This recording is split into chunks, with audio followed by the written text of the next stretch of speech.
All right, this is me, Lit. I'm going to weigh in a little bit. I am really not feeling that well today. I kind of got one of those bugs that are going around. But I want to get a show in anyway because this topic is really bugging me and I think it needs a little attention. And I'm talking none other than um, the cheating scandal by, what is it, Lori Loughlin, um, for getting her daughter admitted into USC. Let me introduce myself. My name is Lit. I go by Lit. Um, it's first Elizabeth, but I shortened it because I was once a teacher and I lost my job.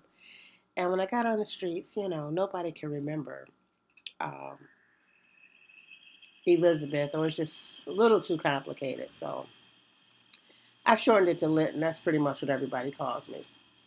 Um, but that's kind of why I'm still passionate about um, education. Because being out here, losing my own housing has given me so much insight into how kids in America live. And it's not pretty. It's not pretty at all. We've got kids living in vans. We've got kids living in tents. We've got kids living from house to house. We've got kids who could live with their grandparents, but their grandparents live in senior housing and they're not allowed. So they have no place to live because the parents are maybe drug addicted or having some other issues. So, I mean, it really is a critical issue in America. So, this is what bugs me so much when you see a story like this. $500,000, a $500,000 to have a child um, admitted, falsely admitted into a school, a prestigious school. It's just beyond the pale. Because when I think about it, it wasn't just her. They're saying there were hundreds of families involved. So if you start thinking about hundreds and hundreds of dollars, and you're thinking about everybody paying that amount, now we're talking about millions. Do you know how far that could go to helping kids who legitimately deserve the right to go to school? Not only that, but kids who need to be brought up to par so that they can have the normal experience of just, mainstream youth. A lot of these kids, they are so marginalized that they don't get a proper um, school education. I'm talking about public schools. They don't, very often can't participate in activities. Um, and even when they're present, they're physically, emotionally, psychologically, mentally, they're not there.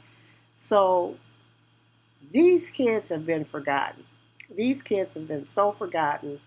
And for people to not only ignore these kids, but to widen the gap by spending this enormous amount of money so that your child can be admitted um, at the expense of some kids who aren't going to be admitted, but it just sort of um, widens the gap of the imbalance of education in our world.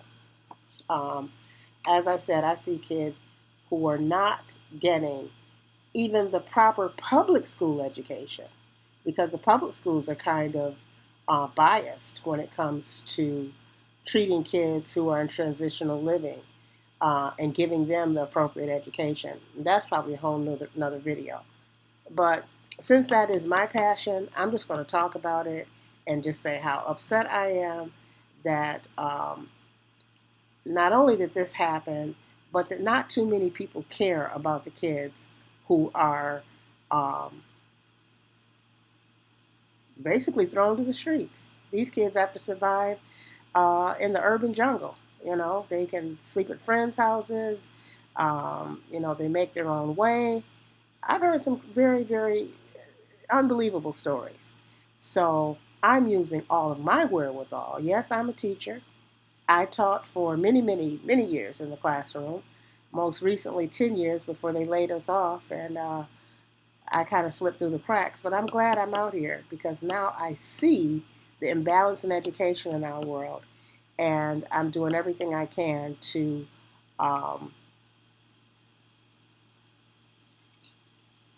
what am I saying, to close the gap between those who have and those who do not have. Another thing that bothers me about people like that getting into school,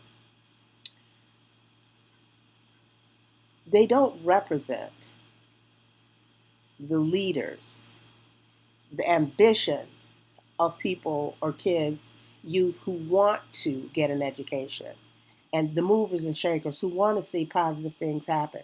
They just don't have that ambition. I'm not going to, I won't kid you. I see a lot of kids in a day, and some of them, they just don't seem to have that um, spark, you know, passion for anything. Um, and so I really do question how many people are actually doing this, putting their kids uh, into schools or allowing kids to get into school without the necessary requirements um, needed. It hurts a lot. It hurts a lot of things because the kids are our future, and we need to be putting the best minds into these colleges so they can make the necessary changes to change our world. The homeless crisis, people don't even think of it as being a crisis. And that's because we're being fed by old stereotypes and we don't have any fresh thinking. And we definitely need kids who are going to um, come to the forefront and see new innovative ideas to wipe this crisis out. But you won't do it by just letting people into the schools who are just getting in because they've got someone pulling strings for them or paying their way. So this is serious. It really is serious. It's serious on so many levels, not just the monetary level, but the way that um, these sort of people can impact our future is also a significant part. So I just wanted to weigh in. I hadn't had a chance to do so earlier. This is where I talk about things that I think are important to people who have been marginalized or in transitional housing, as I am now, since I, lost my teaching job way back in 2012. And the system's so screwed up, they still haven't been able to help me. But I'm doing it on my own, and I'm proud of doing it this way. And I'm determined to also give back to youth, give my energies. I'm, fully certified. As a matter of fact, highly qualified is the status that I have. So I'm not going to waste it. I'm going to definitely use that to help kids in transitional living. Um, and this just upsets me. It really does. And I hope that justice will be done. Not only legal justice, but I hope people will gain insight from this and recognize that, you know, cheating, putting your kids into situations where they're not really prepared